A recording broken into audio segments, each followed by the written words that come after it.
Hello students, मेरा नाम है अभिषेक वर्मा और स्वागत है आपका हमारे चैनल स्टडी क्लास पे।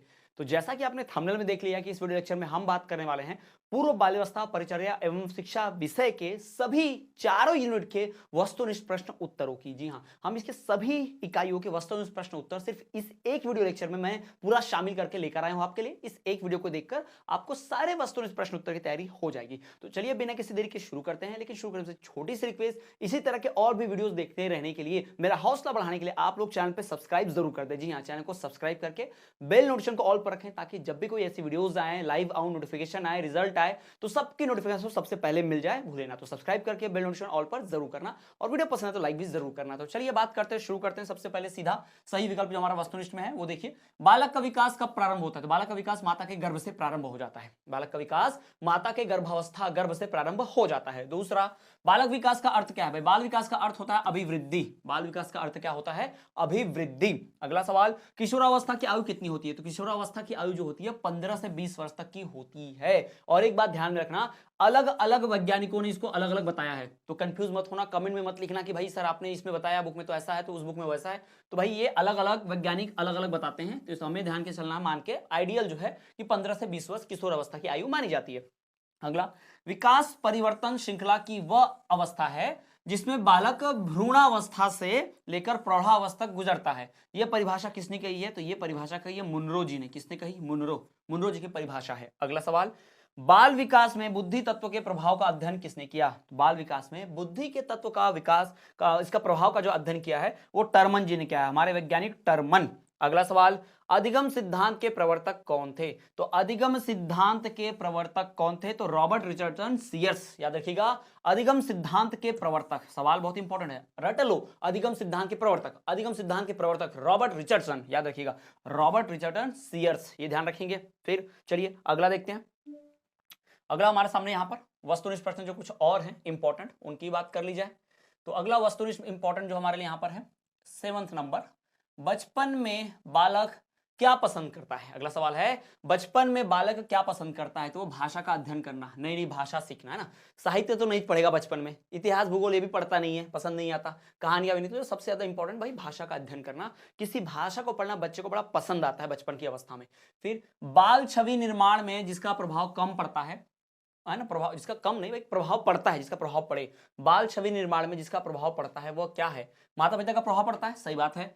संगति का, साथ का बिल्कुल पड़ता है, दोस्ती का, परिवार का भी पड़ता है। तो ये उपयुक्त सभी, इसका सही उत्तर क्या होगा? उपयुक्त सभी। जी हाँ, यानी कि बाल छवि निर्माण में किसका प्रभाव पड़ता है? तो माता पिता, परिवार और संगत का भी असर पड़ता है। ठीक है। अगला, बच्चों में क्या होना चाहिए? भाई बच्चों में सिर्फ बुद्धि का विकास होना चाहिए? नहीं। सिर्फ शारीरिक का विकास होना चाहिए? नहीं। सिर्फ भावना का विकास होना चाहिए? नहीं भाई, सब होना चाहिए, ये तीनों चीजों का विकास होना चाहिए बच्चे में, बालक में। वर्तमान में अधिकांश बच्चे उपेक्षित हैं, जिसका कारण क्या है? आजकल के जो बच्चे उपेक्षित, उन पर ध्यान नहीं दिया जा रहा अभी के समय में। ऐसा क्यों है? ऐसा इसलिए कि भाई गरीबी के कारण, बिल्कुल सही बात है, गरीबी के कारण भी हो रहा है। धनी घरों में अति सावधानी, जो अमीर लोग रहते हैं वो अपने काम में बिजी होते, बच्चों पर ध्यान ही नहीं दे पाते। बच्चों को हमेशा एक अलग से बंद करके रखना, कमरे में रहेगा बच्चा, गली मोहल्ले में खेल नहीं सकता अमीर है तो, है ना। माफ कीजिएगा।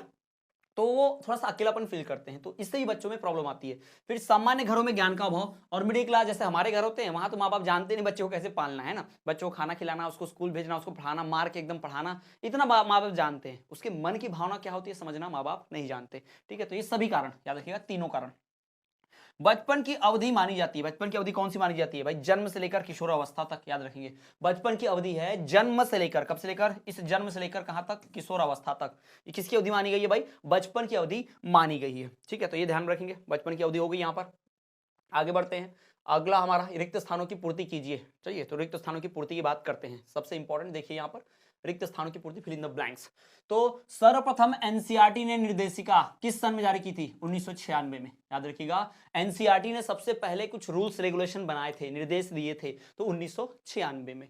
नंबर 2, प्राथमिक शाला में भाषा शिक्षा नामक महत्वपूर्ण कृति गिजुभाई की है। याद रखिएगा, प्राथमिक शाला में भाषा शिक्षा, ये सबसे फेमस किताब है, बहुत फेमस किताब है। इस किताब को किसने लिखा है, किसने इसकी कृति की है? गिजू भाई ने की। ठीक है, ध्यान रखेंगे। अगला, मस्तिष्क में स्थित पीयूष सभी शारीरिक क्रियाओं के संचालन को निर्देशित करता है। जी हाँ, पीयूष ग्रंथि होता है, जिसे पिट्यूटरी ग्लैंड भी कहते हैं, वो हमारे शरीर में होता है, मस्तिष्क में होता है। तो मस्तिष्क जो है वही सभी हमारे शरीर के सभी क्रियाओं को, बढ़ना, उठना, बैठना, इन सब क्रियाओं को वही निर्देशित करता है, कंट्रोल करता है। फिर संयुक्त राष्ट्र संघ बच्चों के लिए कौन सा बना है? यूनिसेफ बना है। कौन सा बना है? यूनिसेफ, UNICEF, जिसे हिंदी में आप यूनिसेफ भी लिख सकते हैं। यूनाइटेड नेशंस, आप यहाँ पे चिल्ड्रंस इमरजेंसी फंड ऐसा है कुछ, United nation institute of children and emergency fund ऐसा कुछ, तो यूनिसेफ बना हुआ है, ध्यान रखिएगा, ठीक है। पूरे विश्व में बच्चों के डेवलपमेंट के लिए, यानी किस देश में बच्चों के ऊपर प्रभाव अच्छा पड़ रहा है, नहीं, कहाँ के बच्चों को सुधारना है वगैरह वगैरह, सब यूनिसेफ चलाते रहता है, ठीक है। अगला देखिए, ICPS का पूरा नाम क्या है? ICPS का फुल फॉर्म जो है वो समेकित बाल संरक्षण योजना। ICPS का फुल नाम जो है, पूरा नाम जो है वो है समेकित बाल संरक्षण योजना। क्या नाम है? समेकित बाल संरक्षण योजना। अगला क्या पूछा है कि प्रारंभिक शिक्षा को सुदृढ़ता प्रदान करता है। भाई कौन? भाई ये ECCE है ना, early child care and child education, है ना, पूर्व बाल्यावस्था, है ना, उसकी बात होती है, early childhood and child care education and child education. ये ECC जो है वो क्या करता है भाई? ECC प्रारंभिक शिक्षा को सुदृढ़ता प्रदान करता है, ECC, ध्यान में रखना। अगला सवाल, स्वस्थ बचपन के विकास में किसकी भूमिका होती है? सबसे ज्यादा अधिक भूमिका माता पिता को होती है। भाई बचपन स्वस्थ तभी होगा जब माता पिता उसमें अच्छी भूमिका निभाएंगे, यानी कि स्वस्थ बचपन के विकास में माता पिता की अधिक भूमिका है। माता पिता का बहुत बड़ा रोल है स्वस्थ बचपन में। बुद्धि लब्धि, IQ जिसे कहते हैं, मापन के जन्मदाता कौन है? किसने खोजा था? टर्मैन ने। टर्मैन ने खोजा था IQ नापते ना, जैसे जिसका IQ ज्यादा है वो ज्यादा होशियार माना जाता है, वो बच्चा ज्यादा टैलेंटेड होता है, जल्दी सीखता है, ठीक है। फिर ज्ञान अनुमान पर आधारित है। कौन सा ज्ञान अनुमान पर आधारित है? भाई अनुमय ज्ञान, याद रखिएगा, ये जो अनुमय ज्ञान है वो अनुमान पर आधारित होता है। अनुमय ज्ञान याद रखना। अनुमय ज्ञान जो होता है वह अनुमान पर, यानी अंदाजा लगाने पर आधारित होता है। अगला, कौन सी योजना दीर्घकालिक एवं दैनिक या साप्ताहिक कार्य योजना के बीच पुल का कार्य करती है? तो वो मध्यावधि योजना। कौन सी योजना? मध्यावधि योजना जो है वो योजना दीर्घकालिक एवं दैनिक या साप्ताहिक कार्य के योजना के बीच पुल बनाए रखती है, जोड़े रखती है। उसको हम क्या कहते हैं भाई? उसे हम कहते हैं मध्यावधि योजना। क्लियर है? चलिए तो आगे बढ़ा जाए। यहाँ पर अगला देखा जाए, यहाँ पर हमारे सामने एक वाक्य के उत्तर वाले प्रश्न है। यहाँ पर ये देखिए, तो हम एक वाक्य में उत्तर देने वाले प्रश्नों को यहाँ पर पढ़ेंगे। चलिए सबके पहले देखिए, सबसे नंबर 1, बचपन की आधुनिक घटना न होकर समाज की रचना है। बचपन की आधुनिक घटना होकर समाज की रचना है, यह मत किसका है? फिलिप एरिस का। किसका मत है ये भाई? फिलिप एरिस का। याद रखिए, किसने कहा? ये फिलिप एरिस ने कहा इस बात को। नंबर 2, भावनात्मक बुद्धि को कितने हिस्सों में बांटा जाता है? 4 हिस्सों में। याद रखिएगा, भावनात्मक बुद्धि को कितने हिस्सों में? 4 हिस्सों में बांटा जाता है। टोटल कितने हिस्सों में बांटा जाएगा? 4 हिस्सों में, ध्यान रखिएगा। अगला सवाल, प्रारंभिक शिक्षा के लिए स्कूल जाने की कौन सी अवस्था है? मध्य बचपन। जी हाँ, प्रारंभिक शिक्षा के लिए जिस अवस्था में स्कूल जाते हैं वो मध्य बचपन अवस्था है, तो मध्य बचपन में ही प्रारंभिक शिक्षा के लिए स्कूल जाया जा सकता है। अगला, यूएनओ का पूरा नाम लिखो। यूनाइटेड नेशन ऑर्गेनाइजेशन, सभी जानते होंगे, हिंदी में से संयुक्त राज्य संघ भी बोलते हैं, संयुक्त राष्ट्र संघ भी बोलते हैं इसे, ठीक है। यूएनओ, यूनाइटेड नेशन ऑर्गेनाइजेशन, विश्व युद्ध के बाद बनाया गया, दूसरे विश्व युद्ध के बाद। अगला, फिलिप एरिस की बचपन की अवधारणा किस वर्ग के बच्चों तक सीमित है? तो ये विशेष अभिजात्य वर्ग को, फिलिप एरिस ने योजना बनाई वो किसके लिए थी? वो सिर्फ और सिर्फ विशेष अभिजात वर्ग के लिए थी, विशेष अभिजात वर्ग। फिर अगला, सीखने का आधार क्या है? परिपक्वता। सीखने का जो बेस है, मैच्योरिटी है, सीखने का जो आधार है वो परिपक्वता है। अगला, कौन सा ज्ञान समानता पर आधारित है? शब्द ज्ञान। याद रखिएगा, शब्द ज्ञान जो है वो समानता पर आधारित होता है। शब्द ज्ञान किस पर आधारित है? समानता पर आधारित है। जॉन लॉक ने अपने अनुभववादी विचारधारा के अंतर्गत ज्ञान प्राप्ति के कितने मार्ग बताए हैं? तो जॉन लॉक ने भाई जो मार्ग बताए हैं वो कुल कितने मार्ग हैं? 2 मार्ग हैं। कितने मार्ग? 2 मार्ग। जॉन लॉक ने जो ज्ञान का मार्ग बताया वो 2 मार्ग हैं। फिर बचपन की आधुनिक धारणा की उत्पत्ति का श्रेय किसको दिया जाता है? तो ये श्रेय दिया जाता है भाई प्लेटो को। किसको दिया जाता है? ये प्लेटो को। याद रखिएगा, किसको दिया जाता है पूरा श्रेय? प्लेटो को दिया जाता है, ठीक है, ये ध्यान रखेंगे। तो बचपन की आधुनिक धारणा की उत्पत्ति का श्रेय जो है प्लेटो को दिया जाता है। क्लियर है? यहाँ पर समझ में आया? चलिए तो आगे बढ़ते हैं, नेक्स्ट देखते हैं। अगली इकाई का हम पहुंचते हैं, अगली इकाई की बात करते हैं। अगली इकाई के वस्तुनिष्ठ प्रश्नों को देखेंगे, ध्यान दीजिए सभी लोग। सबसे महत्वपूर्ण है, इसको आपको बोरिंग नहीं समझना है। बहुत लोगों को लगता होगा कि एमसीक्यू कुछ आ नहीं रहे, बहुत सारे है ना, इसमें से इतने सारे पढ़ने हैं, उसमें से 2-4 ही फंसेंगे। तो भाई अगर आप इस सारे एमसीक्यूज पढ़ते हो तो अगर ये पता रहेगा तो इसकी मदद से बड़े बड़े उत्तर लिख पाओगे। बहुत सारे उत्तर जो होते हैं, अति लघु उत्तर, दीर्घ उत्तर, है ना, उनको लिख पाते हो उनकी मदद से। तो एमसीक्यू आए ना आए, इसकी मदद से, डेटा की सहायता से आपको बहुत सारी जानकारी मिलेगी और आप बड़े बड़े उत्तर प्रश्न के लिख के आओगे, है ना। तो ये ध्यान रखना, इस हिसाब से भी पढ़ना है इसको, सिर्फ वस्तुनिष्ठ प्रश्न के हिसाब से मत पढ़ो, ठीक। चलिए, तो है शैशव काल में नियमों और प्रतिबंधों को रहित कौन सा खेल बच्चे खेलते हैं? तो वो बच्चे खेलते हैं स्वतंत्र और स्वाभाविक खेल, ठीक है। प्रतिबंधों और नियमों से एकदम अलग ऐसा खेल खेलेंगे जिसे स्वतंत्र एवं स्वाभाविक खेल कहेंगे। खेल की विशेषता क्या है भाई? खेल की विशेषता क्या है कि स्वतंत्र एवं आत्मप्रेरित होना, बात तो सही है। दूसरा, रचनात्मक होना, ये भी सही है। खेलने के अतिरिक्त कोई अन्य उद्देश्य नहीं होता खेल में, कोई उद्देश्य नहीं होता खेल के पैसा कमाना है नहीं, खेल के भाई सब गवाना है नहीं, खेल में बस मजा आना चाहिए, कोई दूसरा उद्देश्य नहीं होता। और ठीक है, खेलने के अतिरिक्त कोई अन्य उद्देश्य नहीं होता। तो ये तीनों उत्तर सही है, उपयुक्त सभी। अगला, शतरंज किस प्रकार का खेल है? तो ये शतरंज जो है भाई बुद्धि वाला खेल है ना। किसका खेल है भाई? ये बुद्धि यानी गतिशीलता, कितने तेजी से आपका दिमाग काम करता है। ठीक है, तो ये बौद्धिक खेल कहा जाएगा इसको एक्चुअल में। तो बौद्धिक खेल, ये गतिशील खेल नहीं होगा, ये क्या होगा? बौद्धिक खेल। शतरंज किस प्रकार का खेल है? बौद्धिक खेल होगा। इसका सही उत्तर ध्यान रखिए, क्या होगा? बौद्धिक खेल, दिमाग वाला खेल। अगला सवाल देखिए, सामाजिक गुणों और संवेगात्मक नियंत्रण में क्या संबंध है? सामाजिक गुणों और संवेगात्मक नियंत्रण में क्या संबंध है? सकारात्मक संबंध है। सामाजिक गुण और संवेगात्मक नियंत्रण दोनों में क्या है? कह सकते हैं इसको सकारात्मक, पॉजिटिव संबंध है। फिर शैशवावस्था में खेल का उद्देश्य क्या होता है? शैशवावस्था में खेल का उद्देश्य क्या होता है? आनंद की प्राप्ति, सुदृढ़ता प्राप्त करना, व्यायाम करना। ये क्या है? खेल का उद्देश्य। शैशवावस्था में खेल का उद्देश्य होता है आनंद की प्राप्ति, सुदृढ़ता प्राप्त करना और व्यायाम करना। ये किसका भाई? ये शैशवावस्था में खेल का उद्देश्य होता है। आगे देखिए, खेल कूद का उद्देश्य बालक का शारीरिक, मानसिक तथा नैतिक विकास करना है। खेलकूद के माध्यम से बालक का शारीरिक, मानसिक और नैतिक विकास करना है। यह कथन किसका है? यह कथन है भाई सिलर और स्पेंसर का। किसका कथन है ये? सिलर और स्पेंसर ने कहा कि खेलकूद से शारीरिक, मानसिक, बौद्धिक विकास करना है बच्चे का। ठीक, अगला सवाल, फुटबॉल कितनी टीमों के साथ खेले जाने वाला खेल है? भाई 2 टीम, पता होना चाहिए खेल के बारे में, है ना। क्रिकेट भी 2 टीम, फुटबॉल भी 2 टीम। मैक्सिमम जो खेल है वो 2 टीमों के बीच ही खेला जाता है, ये ध्यान में रखिएगा आप लोग। ठीक है, फिर बैडमिंटन सर्वप्रथम कब खेला गया था? जैसे कि एथलीट की बात कर लोगे ना, अगर एथलीट दौड़ 2 से ज्यादा टीमों के बीच खेला जाता है, कई टीमें दौड़ती हैं, जो जीतता है फर्स्ट रैंक आता है। ठीक है, तो उसकी बात यहाँ नहीं हो रही है। तो बैडमिंटन सर्वप्रथम कब खेला गया था? 1873 में, 1873। तो बैडमिंटन सर्वप्रथम कब खेला गया? 1873, 1873 में, ये ध्यान रखेंगे। ओके, 1873 में। आगे बढ़ते हैं, तो आगे हमारे पास और भी कुछ वस्तुनिष्ठ प्रश्न उत्तर हैं, उनको भी देख लिया जाए। चलिए, तो ये वस्तुनिष्ठ प्रश्न उत्तर भी बहुत महत्वपूर्ण है परीक्षा की दृष्टि से, ध्यान रखना इनको। ठीक है, चलिए, तो खेल कूद का उद्देश्य बालक की बुरी और नैसर्गिक प्रवृत्तियों का परिष्कार करना है। यह कथन किसका है? मतलब बच्चा जब खेल कूद करता है तो उसके माध्यम से उसकी बुरी आदतों को दूर करना। याद रखिए, कई बच्चे ऐसे होते हैं जो बुरी आदतों में फंस जाते हैं, तो अगर वो खेलना कूदना स्टार्ट कर दें तो उस जब तक खेलेंगे तब तक बुरी आदत भूल जाते हैं, वो सब छोड़ देते हैं।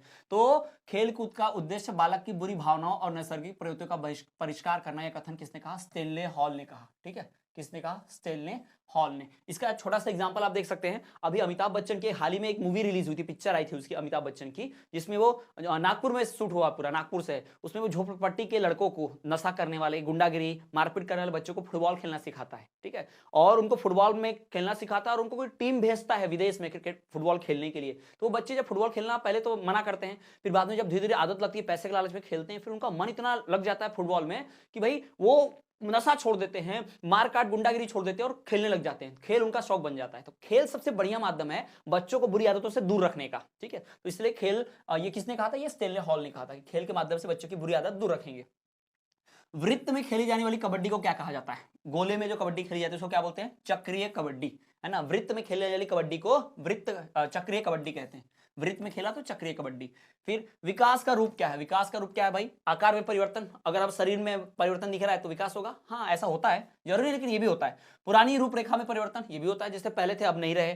फिर अनुपात में परिवर्तन, जो अनुपात है उसमें परिवर्तन। तो हाँ बिल्कुल, इन तीनों के परिवर्तन को विकास बोलते हैं। तो सही उत्तर क्या होगा? उपयुक्त सभी, है ना, उपयुक्त सभी। अगला सवाल, जैविक परिपक्वता सिद्धांत के अनुसार विकास मुख्यतः किससे प्रभावित होता है? तो जैविक के हिसाब से सबसे ज्यादा विकास जो प्रभावित होता है वो अनुवांशिकता से, हेरिडिटरी से प्रभावित होता है ना। हेरिडिटरी अनुवांशिकता, जो भी उसको प्रोनाउंस करना है आप कर सकते हो अपने हिसाब से, पर अनुवांशिकता हिंदी में उसे कहते हैं। फिर विकास क्या होता है? विकास भाई सामान्य से विशिष्ट की ओर चलता है। विकास हमेशा सामान्य से विशिष्ट की ओर चलता है, ये ध्यान रखेंगे। विकास हमेशा सामान्य से विशिष्ट की ओर।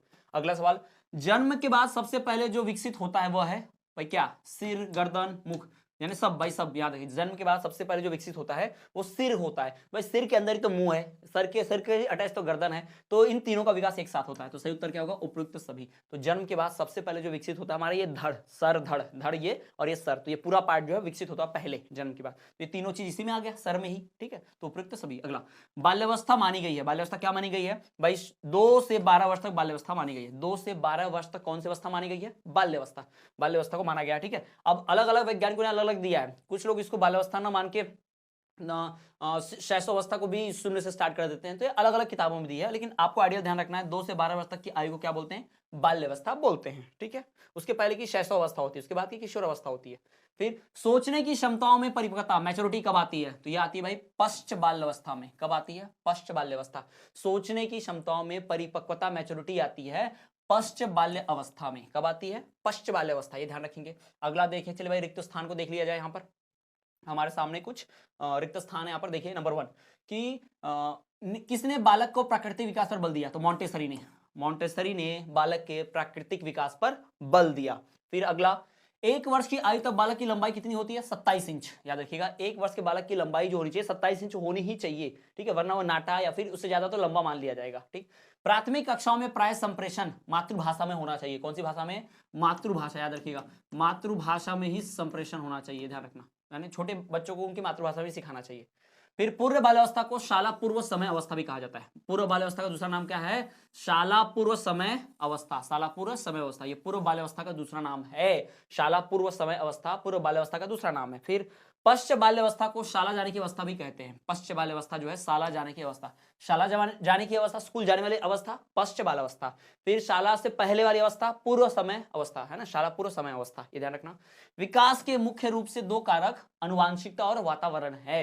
विकास के सबसे मेन 2 कारक जो है वो है वातावरण, जहां आप रह रहे हो, आनुवांशिकता जो आपके पूर्वजों से मिली है, हेरिडिटरी जिसे कहते हैं। ठीक है, तो आनुवांशिकता और वातावरण ये 2 कारक हैं विकास के मुख्य रूप हैं। ठीक, फिर उपलब्धि। उपलब्धि परीक्षण ज्ञान का माप है। उपलब्धि जो है परीक्षण ज्ञान का माप है। उपलब्धि जो होती है कैसे? जब परीक्षण करोगे तो बच्चा कुछ हासिल करेगा, उसे हम उपलब्धि कहेंगे। तो उपलब्धि क्या है? परीक्षण ज्ञान है। याद रखिए, परीक्षण ज्ञान का माप क्या है? इस परीक्षण का आपका ज्ञान क्या है?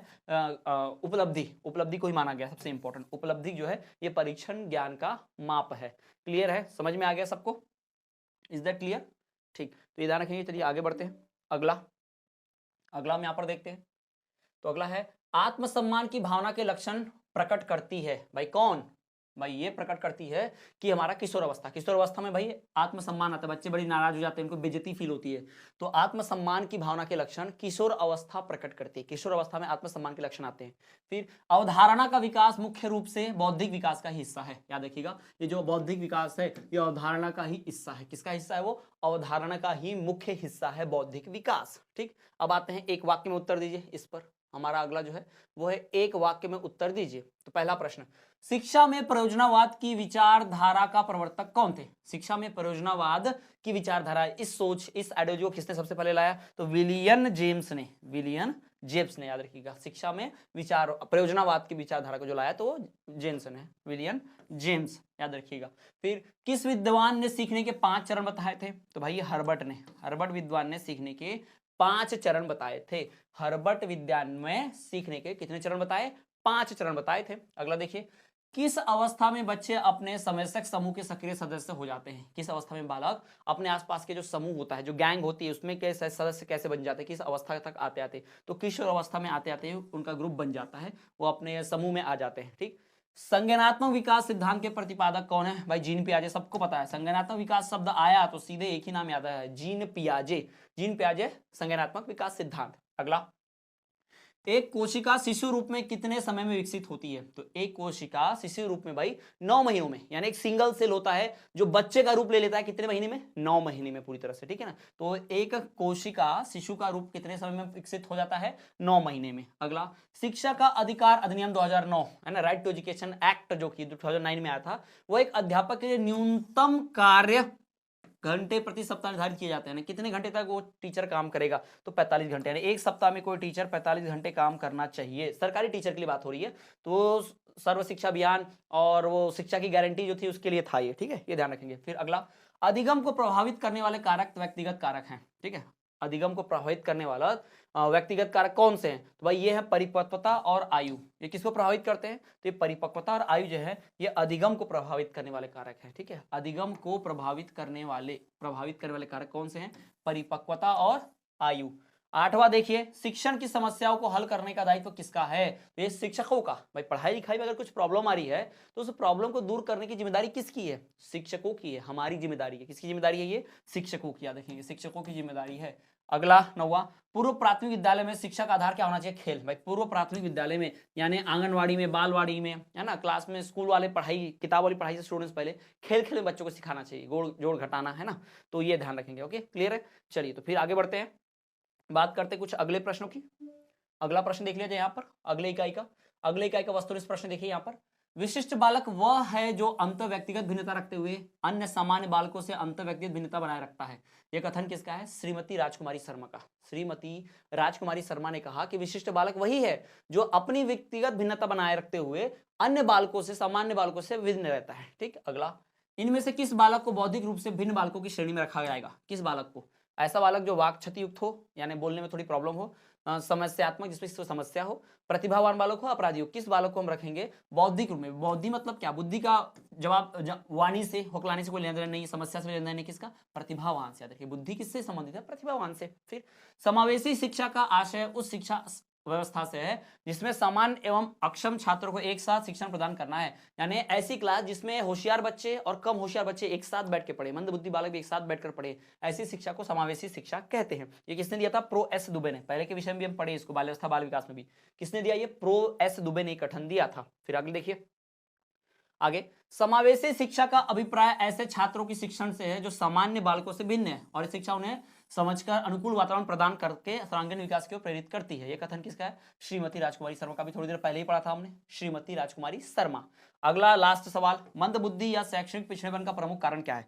मंदबुद्धि या शैक्षणिक पिछड़ेपन का कारण क्या है भाई? वंशानुक्रम, हाँ एक कारण है। माता पिता अगर थोड़े से मंदबुद्धि हो तो बच्चा भी होता है। शारीरिक कमी, शरीर में अगर कोई कमी बीमारी है तो भी वो पढ़ लिख नहीं पाएगा ढंग से। निर्धनता, गरीबी, पैसा नहीं होगा तो भी पढ़ लिख नहीं पाएगा। तो सही कारण क्या होगा भाई? उपरोक्त सभी।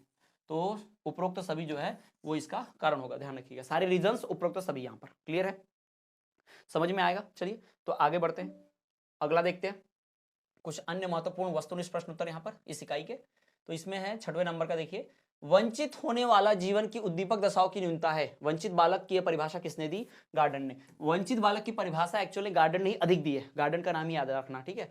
तो वंचित होने वाला जीवन, वंचित जीवन, वंचित बालक, गार्डन, याद रख सकते हो ट्रिक से। वंचित होने वाला जीवन, फिर वंचित बालक, ये किसने दिया? गार्डन ने। तो तीन चीजें याद रखना, रट लेना, वंचित जीवन, वंचित बालक, गार्डन की परिभाषा है। अगला, प्रतिभाशाली बालक शारीरिक गठन, सामाजिक अभियोजन, व्यक्तित्व के गुण, विद्यालय की उपलब्धियां, खेलकूद जानकारियां और रुचियों की बहुरूपता में सामान्य बालकों से बहुत श्रेष्ठ होते हैं। कथन किसका है? प्रतिभाशाली बालक शारीरिक तरफ से, सामाजिक तरफ से एकदम थोड़ा सा अलग होता है। कथन किसका दिया गया है? तो ये कथन है भाई टर्मन एंड ओडन का। किसका कथन है? टर्मन एंड ओडन का। बच्चों को मोटिवेट करना, होशियार समझना, ठीक है। उसके बाद सृजनात्मक नई वस्तु का सृजन करने की योग्यता है। सृजनात्मक की यह परिभाषा किसने दी? जेम्स ड्रेवर ने। सृजनात्मकता है ना, क्रिएटिविटी, इसकी नई वस्तु का सृजन करने की योग्यता है, कोई नई चीज को बनाना, ये क्रिएटिविटी कहलाती है, सृजनात्मकता है। इसकी परिभाषा भाई जेम्स ड्रेवर ने दी। किसने दी है? James Drever. अगला सवाल, किशोर अवस्था में शिक्षा का स्वरूप निम्न में से क्या होना चाहिए? किशोर अवस्था में शिक्षा का स्वरूप निम्न में से क्या होना चाहिए? तो वो होना चाहिए भाषा विकास। किशोर अवस्था भाई भाषाई विकास पे सबसे ज्यादा ध्यान देना है, तभी आगे की जिंदगी में, आगे की पढ़ाई में बहुत आसान होगा। छात्रों में रटने की प्रवृत्ति का रोकने हेतु कैसे प्रश्न पूछे जाने चाहिए? वस्तुनिष्ठ। वस्तुनिष्ठ रहेगा तो बच्चा रटेगा नहीं, वस्तुनिष्ठ में दिमाग लगाएगा, 4 में से एक सही जवाब चुनेगा, तो रटना छोड़ देगा। तो रटना अगर छुड़वाना हो बच्चों से, छात्रों में रटने की प्रवृत्ति को रोकना हो तो वस्तुनिष्ठ प्रश्न उत्तर होना चाहिए। क्लियर है, समझ में आया होगा सबको। चलिए अगला, पाठ्यचर्या क्या है? अगला सवाल हमारा है कि पाठ्यचर्या क्या है? पाठ्यचर्या क्या है? तो पाठ्यचर्या विद्यालय के संपूर्ण कार्यक्रम को कहते हैं। तो पाठ्यचर्या क्या है? विद्यालय का संपूर्ण कार्यक्रम। पाठ्यचर्या विद्यालय का संपूर्ण कार्यक्रम। जब बच्चे को कोई नियम या सिद्धांत सिखाना हो तो अध्यापक प्रयोग करेगा कौन सी विधि? आगमन विधि। कोई नियम कानून सिखाना है तो कौन सी विधि पढ़ेंगे? आगमन विधि पढ़ेंगे। आगमन निगमन विधि के बीच अंतर भी आता है, ध्यान रखना, दूसरे इकाई में आता है, ठीक है। तो आगमन विधि कहेंगे। बच्चे को हम सिखाएंगे अपना कुछ बल का प्रयोग करके। बल का प्रयोग मतलब भाई अपने हाथ पैर से पढ़ाएंगे, यानी कि चौक का इस्तेमाल के बोर्ड पर लिखेंगे। पैर से मतलब घूम घूम के, दौड़ दौड़ के, मारपीट करके नहीं भाई। तो इसको बोलेंगे क्या भाई? आगमन विधि बोलेंगे। फिर प्रौढ़ शिक्षा के लिए आयु वर्ग कौन सी है? प्रौढ़ शिक्षा के लिए जो आयु वर्ग है वो 18 से 50 वर्ष है, ठीक है। प्रौढ़ शिक्षा यानी जो जवान लोग हो गए, उनको अगर पढ़ाई लिखाई की बात करनी है, उनको पढ़ना लिखना है, तो उनको 18 से 50 वर्ष की आयु में पढ़ाई लिखाया जाएगा, माना जाएगा, ठीक है। कक्षा में श्रेष्ठ अनुशासन की कसौटी क्या है? कक्षा में श्रेष्ठ अनुशासन की कटौती है कि भाई कक्षा में शांति रहे, शांति चलती रहे कक्षा में, यही श्रेष्ठ कक्षा का सबसे बढ़िया अनुशासन, डिसिप्लिन कहा जाएगा। सही डिसिप्लिन किसको बोले? कक्षा में शांति होना। तो शांति में आवेष्टित कक्षा को ही क्या बोला जाएगा भाई? श्रेष्ठ अनुशासन, ठीक। तो ये आपके सामने होगा, क्लियर। चलिए अगला कुछ प्रश्न देख लेते हैं। अगला प्रश्न यहाँ पर आपको मिलेंगे। चलिए देखिए यहाँ पर वस्तुनिष्ठ भी है, तो पहले वस्तुनिष्ठ देख लिया जाए, उसके बाद बाकी देखेंगे। चलिए आइए, तो पहले रिक्त स्थान देख लिया जाए। एक शिक्षक के लिए सफल शिक्षण कार्य हेतु क्या आवश्यक है? विषय पर पकड़। कोई भी टीचर अगर, देखिए यहां से बहुत ऑब्जेक्टिव पूछेगा, तो एक शिक्षक के लिए सफल शिक्षण कार्य हेतु यानी उसका शिक्षण कार्य सफल होना चाहिए एक टीचर का, तो इसके लिए क्या होना चाहिए? तो भाई शिक्षा विषय पर पकड़ होना चाहिए, उस टीचर की विषय पे अच्छी पकड़ होनी चाहिए। दूसरा भाई, शिक्षा का अधिकार अधिनियम 2009 में एक अध्यापक के लिए न्यूनतम कार्य कितने सप्ताह रखा गया है? तो भाई ये रखा गया है टोटल 45 घंटे, सप्ताह नहीं, हम इसे घंटों में नापेंगे, कितने? 45 घंटे, ठीक है, 45 घंटे में नापेंगे, ठीक। फिर एक सप्ताह के अंदर 45 घंटे रहता है, प्रति सप्ताह 45 घंटे, ठीक है। शिक्षण की समस्याओं को हल करने का दायित्व किसका है? शिक्षक का है, ये तो क्लियर है ना, शिक्षक का ही अधिकार होता है, शिक्षकों का, ठीक। फिर वर्णमाला की पहचान किस आयु से होती है? तो 3 वर्ष, भाई 3 साल का बच्चा रहेगा तो वर्णमाला सीख जाएगा, क ख ग घ पता होगा ना, तो 3 वर्ष की आयु में बच्चा जो है वर्णमाला का प्रयोग सीख जाता है, समझ में आ जाता है उसको।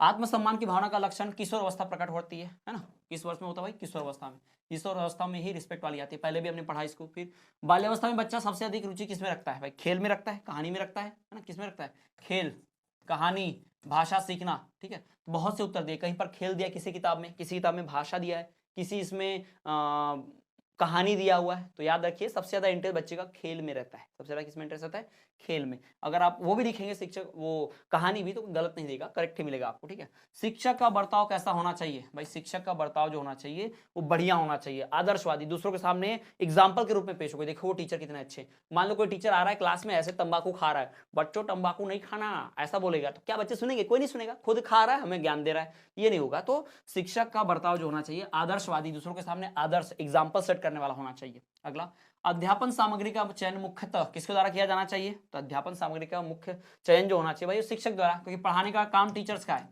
तो पढ़ने की जो मटेरियल्स होने चाहिए उसको कौन डिसाइड करना चाहिए? टीचर, तो शिक्षक द्वारा ही डिसाइड किया जाना चाहिए।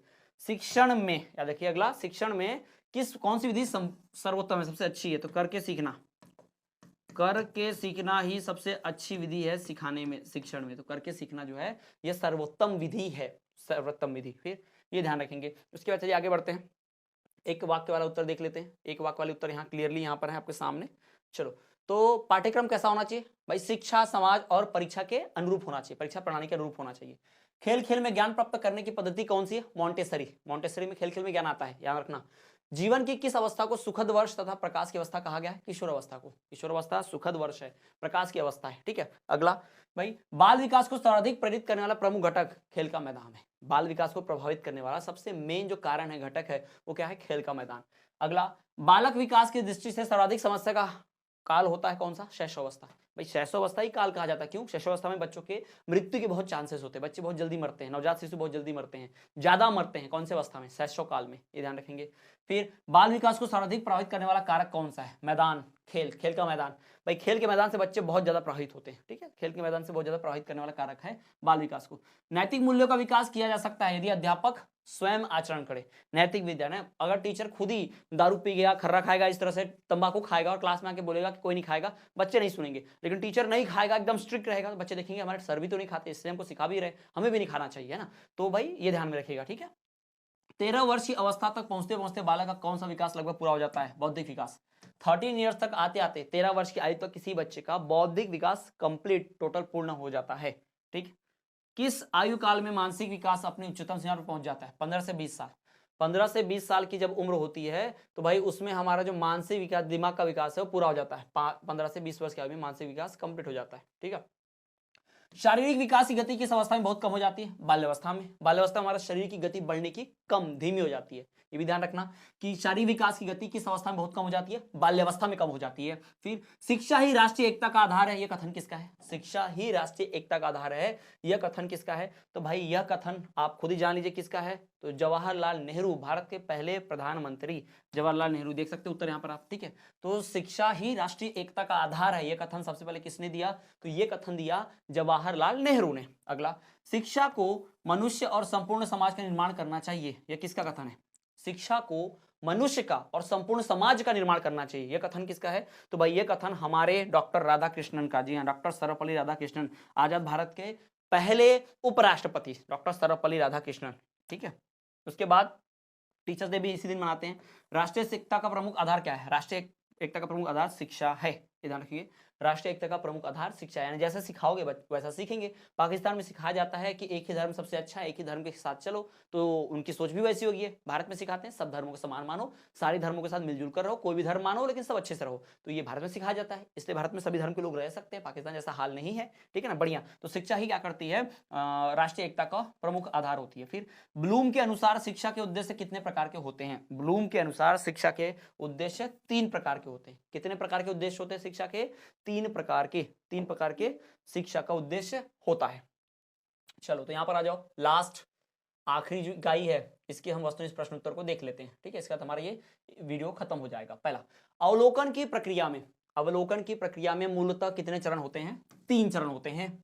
व्यक्ति को अपने विचारों के प्रदर्शन हेतु कौन अवसर देती है? क्लिनिकल विधि। क्लिनिकल विधि से हम अपने विचार पूरी तरह से प्रकट कर सकते हैं, ऐसा अवसर मिलता है। अगला भाई, अवलोकन को सीमित कर देता है। क्या सीमित कर देता है भाई? मानव व्यवहार में परिवर्तन, इंसान के व्यवहार में परिवर्तन अवलोकन को सीमित कर देता है, लिमिटेड कर देता है, ठीक है।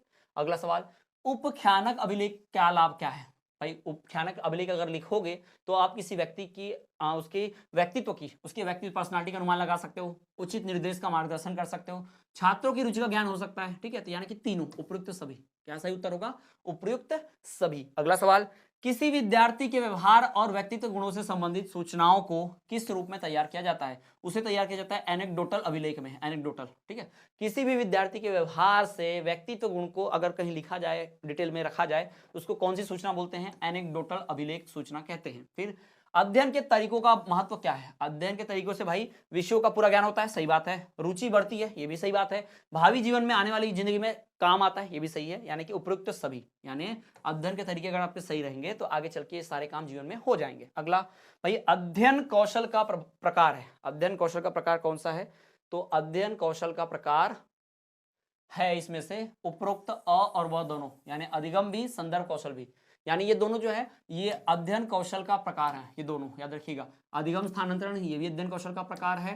फिर उसके बाद यहां पर संदर्भ कौशल, ये तो है ही अध्ययन कौशल का प्रकार, हम पहले से जानते हैं। अगला, अवलोकन का प्रकार नहीं है बोला है, ठीक है। अनियंत्रित, सहभागी, व्यक्ति की आर्थिक स्थिति, ये सब अवलोकन में आता है। ये जो अर्ध सहभागी, सामूहिक है, ये अवलोकन में नहीं आता। सही उत्तर क्या है? अर्ध सहगामी। यानी अवलोकन का प्रकार नहीं पूछा, अवलोकन का प्रकार नहीं है पूछा है, याद रखना, नहीं लगा, नॉट। फिर अवलोकन उपयोगी है, किस चीज के लिए? अवलोकन उपयोगी है आत्मविश्वास की सुदृढ़ता के लिए, अपनी हिम्मत, अपने आत्मविश्वास को बढ़ाए रखने के लिए क्या है? अवलोकन उपयोगी है। अगला यहाँ पर कंप्लीट देख लो भाई, अवलोकन उपयोगी है आत्मविश्वास, हमारा आत्मविश्वास को सुदृढ़ बनाए रखने के लिए। अब आते हैं सीधा रिक्त स्थानों की पूर्ति पर। रिक्त स्थानों की पूर्ति में देखिए, पहला, निगरानी और फीडबैक कौन सा मूल्यांकन का हिस्सा है? रचनात्मक मूल्यांकन। निगरानी और फीडबैक रचनात्मक मूल्यांकन का हिस्सा है। अगला, गुणात्मक उपागम में मूल रूप से व्यक्ति के विभिन्न पहलुओं का अन्वेषण किया जाता है। ठीक है, याद रखिएगा, गुणात्मक उपागम में मूल रूप से व्यक्ति के विभिन्न पहलुओं का अन्वेषण किया जाता है, व्यक्ति के विभिन्न पहलू को जांचा जाता है। फिर साक्षात्कार अंग्रेजी भाषा के किस शब्द से लिया गया है? इंटरव्यू। साक्षात्कार अंग्रेजी भाषा के इंटरव्यू से लिया गया है, ठीक है, इंटरव्यू, ठीक। यहां स्पेलिंग लिखता हूं, वहां गलत हुई है, INTERVIEW, इंटरव्यू। या हिंदी में लिखना तो ऐसा भी लिख सकते हो, इंटरव्यू, ठीक है, इंटरव्यू ऐसा भी लिख सकते हैं। आत्म साक्षात्कार मतलब इंटरव्यू की बात होती है, ठीक है। अवलोकन के तृतीय चरण में उद्देश्यों की प्राप्ति के लिए आंकड़ों को संग्रहित किया जा रहा है, ठीक है। अवलोकन के तृतीय चरण में उद्देश्यों की प्राप्ति के लिए आंकड़ों को संग्रहित किया जाता है, ठीक। किसमें किया जाता है ये? अवलोकन के तृतीय चरण में, थर्ड स्टेज में अवलोकन के। आगे बढ़ते हैं और बात करते हैं कुछ महत्वपूर्ण यहाँ पर, ये देखिए, हाँ, खाली स्थान, रिक्त स्थान, उसकी बात करते हैं। नंबर 1, 5वां यहाँ पर, शिक्षक के वृत्तिक विकास का प्रभावी माध्यम कौन सा है? तो शिक्षक के वृत्तिक विकास का प्रभावी माध्यम जो है वो है शिक्षक डायरी, यानी शिक्षा अपनी डायरी में सब रखता है, ठीक है, शिक्षक की डायरी में सब लिखी रहती है चीजें। फिर विद्यार्थी एक दूसरे से क्या होते हैं भाई? विद्यार्थी एक दूसरे से विकास की दर में भिन्न होते हैं। किसी एक विद्यार्थी का विकास अलग दर से हो रहा है, फास्ट, किसी विद्यार्थी का विकास धीमे धीमे हो रहा है। तो विद्यार्थी जो होते हैं वो एक दूसरे से अलग कैसे होते हैं? ये दूसरे से अलग कैसे होते हैं? तो ये एक दूसरे से अलग होते हैं विकास की दर से। किससे दूर होते हैं? विकास की दर से भिन्न होते हैं। खेल शिक्षण विधि के प्रतिपादक कौन है भाई? खेल शिक्षण विधि के प्रतिपादक फ्रोबेल हैं, फ्रोबेल, कई जिसको फ्राबेल बोलते हैं, कई लोग इनको फ्रोबेल बोलते हैं, ठीक है। तो फ्रोबेल जो है वो खेल विधि वाले के बड़े इंपॉर्टेंट है। बाल मनोवैज्ञानिक का केंद्र बिंदु क्या होता है? तो बाल मनोवैज्ञानिक का केंद्र बिंदु बालक ही होता है। बालक को लगता है ये पूरी दुनिया मेरे ही इर्द गिर्द घूम रही है, ऐसा बच्चे को लगता है ना। बालक, केंद्र बिंदु बालक होता है। व्यक्तित्व एवं बुद्धि से अनुसार क्रम की क्या होती है भाई? नाम मात्र की भूमिका होती है। व्यक्तित्व है पर्सनालिटी में, दिमाग में अनुवांशिकता, माता पिता के गुण थोड़ा सा ही काम करते हैं, बहुत ज्यादा नहीं। ठीक। बच्चों की भाषा संबंधी क्रमिक प्रकृति का लेखा जोखा करना किससे संभव है? यह किस बात से संभव है? तो भाई ये जीन पियाजे के मान लीजिए सॉरी बोले पोर्टफोलियो से। बच्चे का पोर्टफोलियो तैयार करोगे तो बच्चों के बारे में सारी जानकारी जान पाएंगे। सरकारी स्कूल में अक्सर पोर्टफोलियो तैयार किया जाता है किसी भी छात्र के बारे में, उसका परफॉर्मेंस साल भर का कैसा रहा है, पिछले 6 महीने का कैसा रहा है, उसके हाव भाव कैसे रहे हैं, व्यवहार में परिवर्तन कैसा है, वो पोर्टफोलियो कहलाता है। ठीक है। किसने अपने अध्ययन के लिए किस विधि का प्रयोग किया था? तो यहाँ पर जीन पियाजे ने साक्षात्कार, याद रखेंगे पियाजे ने संज्ञानात्मक विकास की थ्योरी दी थी। ठीक है। पियाजे ने अपने अध्ययन के लिए किस विधि का? तो साक्षात्कार विधि का, इंटरव्यू का सवाल जवाब है ना। पियाजे ने साक्षात्कार विधि को चुना था। किसको चुना था? साक्षात्कार विधि को चुना था। तो ये हो गए भाई। अब यहाँ पर आ जाइए एक वाक्य में उत्तर वाले प्रश्नों पर। एक वाक्य में उत्तर के जो प्रश्न है यहाँ पर उनकी बात कर लेते हैं। सबसे पहला, सीखने के अंतर्दृष्टि सिद्धांत को किसने बढ़ावा दिया? तो वो दिया गेस्टाल्ट सिद्धांतवादी ने। किसने? गेस्टाल्ट सिद्धांतवादी ने। दूसरा, अनुभव द्वारा व्यवहार में परिवर्तन क्या कहलाता है? अनुभव द्वारा जब व्यवहार में परिवर्तन होता है तो वो कहलाता है सीखना, अधिगम। अनुभव से सीखते हैं, व्यवहार बदलते हैं तो सीखना कहलाता है। जीन पियाजे ने बच्चों के विचार को विस्तार से जानने के लिए कौन सा तरीका अपनाया था? बच्चों के दिमाग को जानने के लिए कौन सा तरीका अपनाया? उनके विचार जानने के लिए वार्तालाप। बच्चों से बातचीत करो तो बच्चे सब उगल देंगे, है ना, क्या उनके दिमाग में चल रहा है।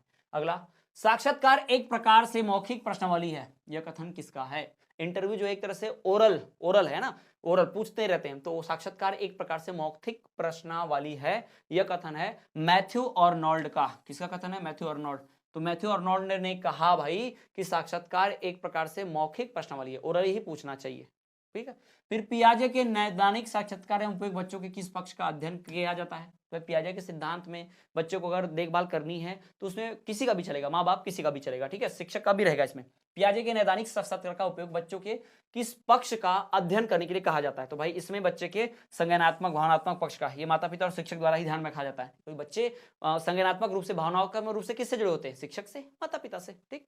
बच्चों का मूल्यांकन कैसा होना चाहिए? सतत एवं व्यापक। बच्चों का मूल्यांकन कैसा होना चाहिए? सतत एवं व्यापक मूल्यांकन होना चाहिए। ठीक है, ये भी ध्यान रखेंगे, सतत एवं व्यापक। छात्र की प्रयोगात्मक दक्षता के आंकलन का यथोचित रूप क्या है? भाई इसे कहते हैं अवलोकन। छात्र की अगर प्रैक्टिकल प्रयोगात्मक दक्षता नापनी हो तो हम क्या देखेंगे भाई? हम देखेंगे इसमें अवलोकन। अवलोकन सही होना चाहिए। छात्र की प्रयोगात्मक दक्षता के आंकलन का यथोचित रूप क्या है?